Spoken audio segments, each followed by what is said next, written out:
Santé Canada comme la santé publique confirment que notre eau, elle est potable. La mairesse de Saguenay s'est montrée insistante, même si elle contient jusqu'à 4 fois plus de composés perfluorés que la limite recommandée par Santé Canada. L'eau de la baie demeure propre à la consommation.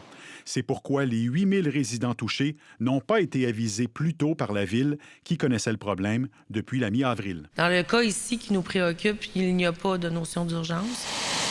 La source du problème? De la mousse ignifuge utilisée sur un ancien site d'entraînement de pompiers à la base militaire de Bagotville pour éteindre des incendies de carburant. Le ministère de la Défense nationale assume sa part de responsabilité.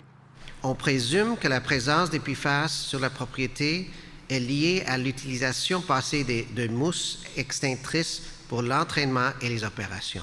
De 1972 au début des années 2010, la mousse a été utilisée par le MDN pour l'entraînement des pompiers. En tant que bons voisins, nous nous engageons à gérer de manière responsable les effets de nos opérations antérieures.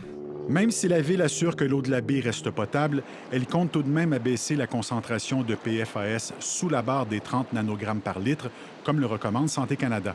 D'ici janvier 2024, des travaux pour filtrer l'eau à la sortie des 2 puits contaminés et pour brancher les puits privés au réseau d'aqueduc municipal seront effectués. Des recherches seront aussi entamées pour trouver une nouvelle source d'eau potable. On veut offrir à nos citoyens un système qui est beaucoup plus permanent, donc de vérifier s'il n'y avait pas une source ou même plusieurs autres sources d'eau potable là, qui pourraient alimenter les 8000 personnes, les 3000 quelques habitations touchées dans le secteur de la baie. Les 8000 citoyens touchés seront avisés par courrier d'ici la fin de la semaine. Un site Internet a aussi été mis sur pied par Saguenay pour répondre à leurs questions. Mes inquiétudes par rapport à ça sont minimes, mais je sais que pour les gens qui doivent rester plus près, ça doit être inquiétant, oui. C'est inquiétant, là, mais il y en a qui vont remédier à ça, là, si c'est trop pollué. Hein. On n'aime pas ça voir son eau changer de couleur. Je fais bouillir mon eau souvent, là, mais c'est surtout pour les biberons du bébé. Le montant des travaux projetés à la baie est évalué à 6 millions de dollars.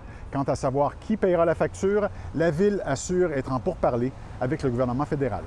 Ici Jean-François Coulombe, Radio-Canada, Saguenay.